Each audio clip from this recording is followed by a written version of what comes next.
ஏங்க வீட்டுல வெறும் வெள்ளை பூண்டு தான் இருக்கு. கவிதாட்ட போய் 2 வெங்காயம் வாங்கிட்டு வரீங்களா? வெள்ளை பூண்டு குழம்பு வச்சு தரேன். கவிதாட்டியா? ம் ம்.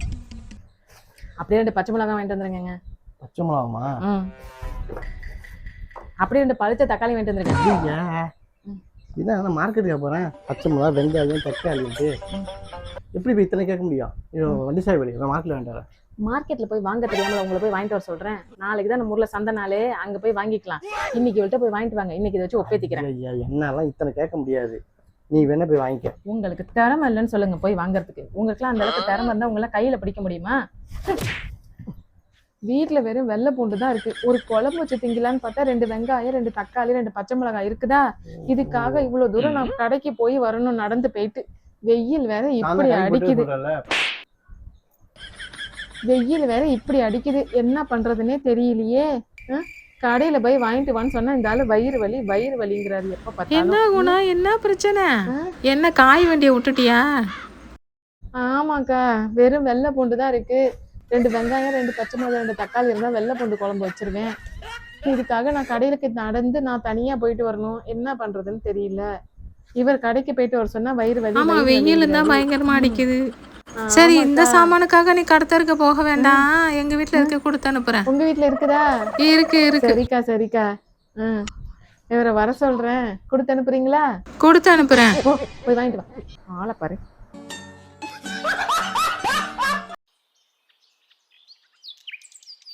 இந்த பாருங்க, உங்க பொண்ணை கொண்டாந்து ஒப்படைச்சாச்சு. இனி நீங்களாச்சு, உங்க பொண்ணாச்சு. என்ன மாப்பிள்ள இதெல்லாம்?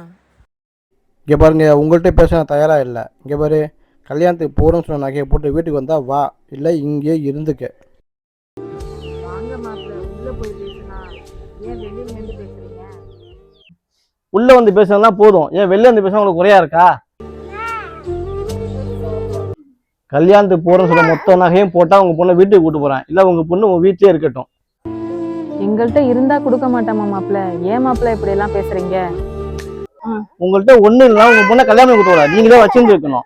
அடிக்கடி இந்த சத்தம் பண்ணலாம், இந்த நகையை வாங்க முடியுமா? எப்பாடி? ஓ அப்படியா? அப்ப நான் எங்க பொண்ணை நாங்க வச்சுக்கிறோம். உங்க பிள்ளைங்களை நீங்க கூட்டிட்டு போங்க உங்க வீட்டுக்கு. நீ உள்ள போமா. நகை எப்ப எனக்கு கிடைக்குதோ அப்ப கொண்டு வந்து உங்க வீட்டுல விடுறேன். அது வரைக்கும் எங்க பொண்ணு எங்க வீட்லயே இருக்கட்டும், நான் பாத்துக்கிறேன்.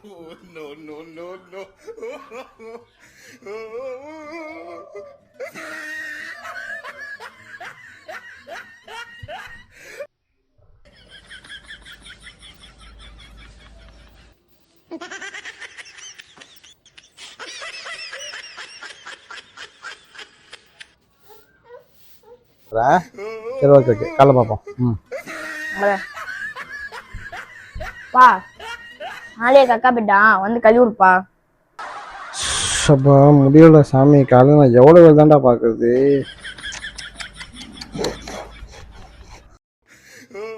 பா, சாப்பாடு இல்ல, பசிக்குதுப்பா.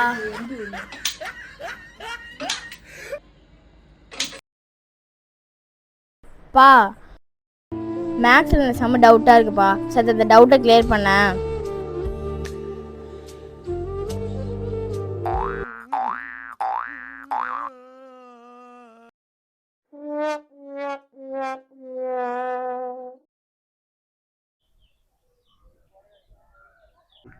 என்ன நகை இன்னும் ரெடி ஆகல? நகை ரெடி ஆனோன்னா நான் சொல்லி அனுப்புறேன். அப்போ வந்து கூட்டிட்டு போங்க.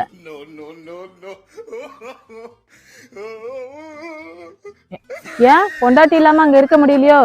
இனிமே நகைக்கு இந்த மாதிரி சண்டை பிடிப்பியா இனிமேட்டுக்கு? இதுவே முதலும் கடைசியமா இருக்கணும். இந்த ஒரு முறை மன்னிச்சு விடுறேன். இனிமே நகைன்னு கேட்டு ஏதாவது சண்டை பிடிச்ச என் பொண்ணு இனிமே வாழ்க்கையில அங்க அனுப்பவே மாட்டா. பாத்துக்க, உள்ள போ. பேசுறேன். உண்மையே சொல்லணும்னா கல்யாணத்து முடி 10,000 தான் இருந்துச்சு. உன்னை என்னைக்கு கட்டணும், கட்டின பிறகு 10,000 10 லட்சமா ஆயிடுச்சு. அதான் கல்யாண பொண்ணோட ராசின்னு சொல்றது. நீங்க என்ன கல்யாணம் பண்ணது உங்களோட அதிர்ஷ்டம். உங்களுக்கு நான் கிடைச்சது நீங்க பண்ண புண்ணியங்க. எல்லாம் என்னாலதான். அது என்னமோ உண்மைதான். கல்யாணத்து முடி 10,000 தான் கடை இருந்துச்சு. உன்னை என்னைக்கு கட்டணும், 10,000 10 லட்சம் ஆயிடுச்சு.